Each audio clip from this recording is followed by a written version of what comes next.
السلام عليكم ورحمة الله وبركاته أصدقائي الأعزاء، أهلا بيكم في فيديو جديد. آه كنت عاوز أطلع أصور بره، بس الجو فيه هوا جامد، مش حلو قوي.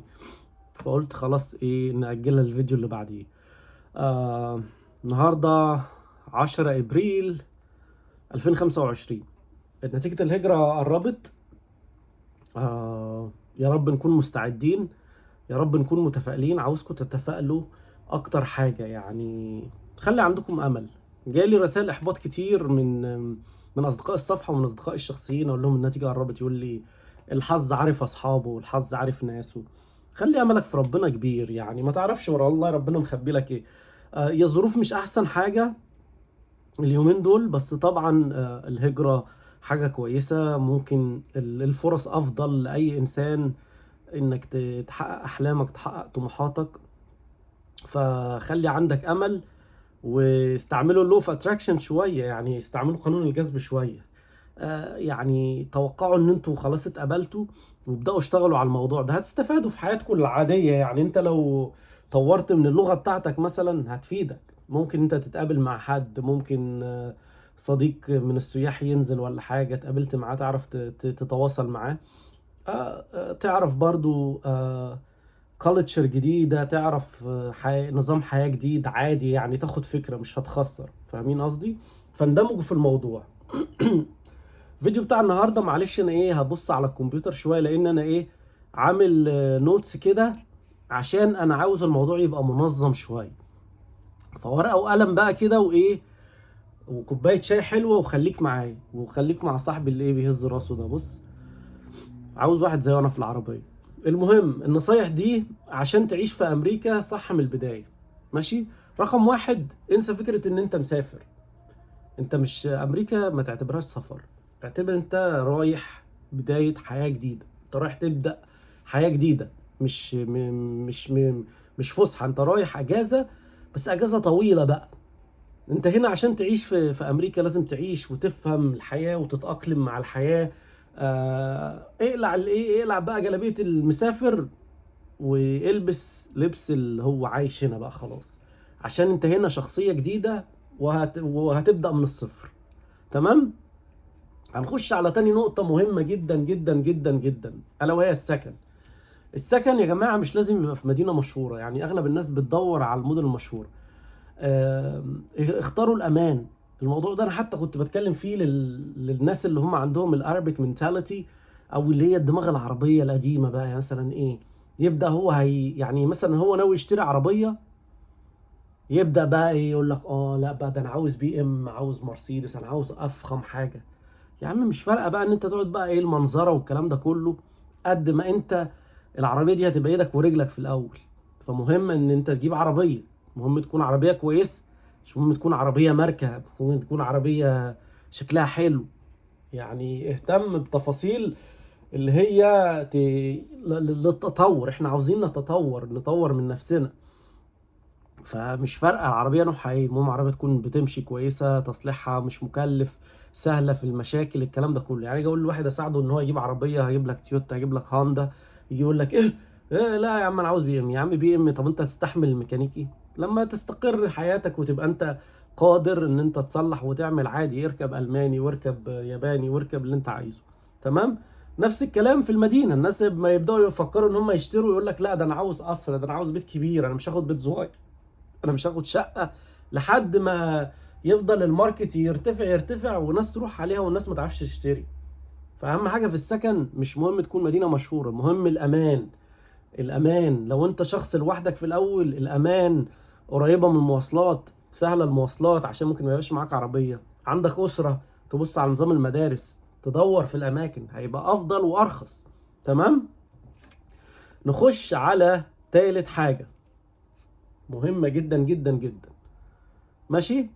وفر في اول سنة، لازم توفر على قد ما تقدر، كأنك فقير بص ومعدوم. ليه بقى؟ لان انت المصاريف هنا كتير، الضرايب كتير، الايجارات كتير. حاول تقلص من مصاريفك، ما تبقاش فرحان قوي بنفسك بقى عاوز تلف وتروح، اللي عاوز يروح كلابات وعاوز يروح هنا ويجرب كل حاجة. اتقل على اللحظة دي شوية. وحاول توفر، حاول تجمع فلوس على قد ما تقدر. طبعا هنا لو انت بتشتغل في مطعم تقدر بقى عندك امكانيه ان انت تاكل ببلاش في المطعم وتاخد اكل وانت مروح والكلام ده كله. فانت تبقى وفرت الاكل، المواصلات سستمت مع حد رايح بتروحوا مع بعض تركبوا مع بعض، مكان قريب هتجيب لك عجله تقدر تروح بعجله، تجيب لك سكوتر، الكلام ده كله. تمام. فمحتاجين نوفر في الاول، وفر على قدر الامكان. ماشي. بعد كده بقى يا باشا زي ما انا قلت لكم، زي ما احنا كنا متفقين مع بعض، خليك منظم، ورقه وقلم، واعرف انت محتاج ايه من الاول. احنا قلنا اول حاجه السوشيال سيكيورتي، يكون عندك السوشيال سيكيورتي، رخصه السواقه او البطاقه واتكلمنا عنها، حساب بنكي مهم جدا عشان ما تشيلش كاش معاك.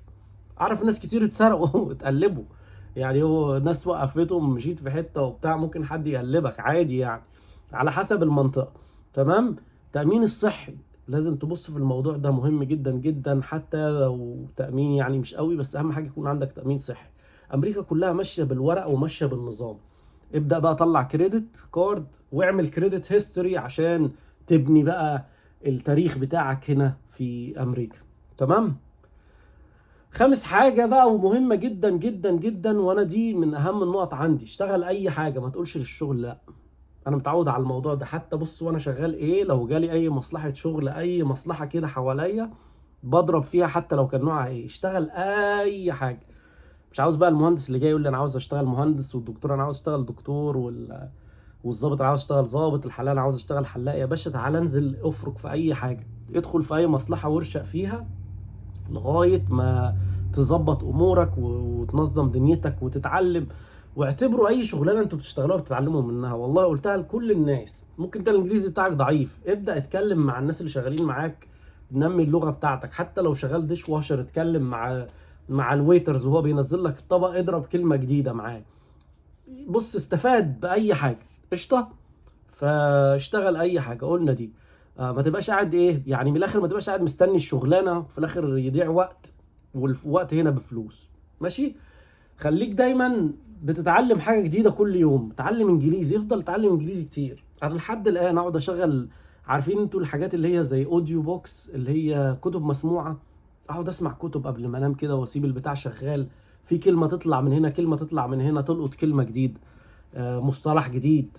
فاهمين قصدي؟ اتعلموا كل حاجه، اتعلم كل حاجه، استثمر وقتك، حاول تفهم في القانون هنا، افهم في الضرايب، افهم في كل حاجه، ما تخليش حاجه تعدي من قدامك عشان تعرف تتكلم بعد كده. ممكن برضو انت لما تتعلم حاجه تشتغل بيها فريلانس. فاهمين قصدي؟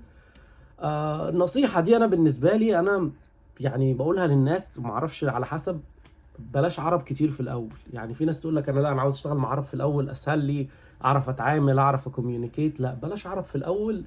اللي بيرشق مع عرب بيفضل يتكلم عربي طول عمره، مش هيتعلم انجليزي. فكك من العرب والمصريين وابعد عنهم، ابعد عن الشر وغني له، الا من رحم ربي يعني. تمام.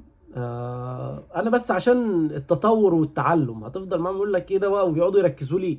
العرب بقى دماغهم تعبانه بقى، واحد يركز في الاكسن يقول لك لا ده انت الاكسن بتاعتك مش عارف ايه، وانت الاكسن بتاعتك مش عارف ايه. انت مال اهلك انت؟ انا يا عم عندي اكسن، بتكلم احسن منك وبفهم كل حاجه. تمام. قلنا رقم كام؟ انا اتلخبطت في الارقام. الرقم اللي احنا فيه، اعرف حقوقك كويس في الشغل. يعني انت يعني وانت داخل بتقدم على شغلك، في حقوقك ايه، اجازاتك ايه، في اجازات مدفوعه، لو اتعورت، لو حصلت ايه ممكن يحصل لك. اعرف قوانين كل حاجه، اعرف قوانين الشغل، اعرف قوانين السكن، اعرف قوانين الايجار، اعرف حقوق المستاجر، اتعلم كل الحاجات دي.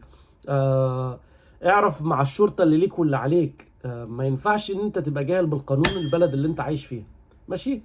احسبها صح قبل ما تعمل اي خطوه، قبل ما تشتري عربيه احسبها صح، شوف انت عاوز ايه. قبل ما تنقل شغل احسبها صح، ما ينفعش تسيب شغل لو انت لقيت شغل جديد. اتعلم، ما تخليش العواطف يعني ما تدخلش العواطف في الشغل او في البحث عن عمل. ماشي. ابعد عن الديون والكريدت كارد، ملعون، اوعى تغرق في الديون، لان انت كده هتبوظ من الاول. خد بالك ما تشتريش حاجه وانت مش تقدر تسددها عشان بتغرق. ماشي.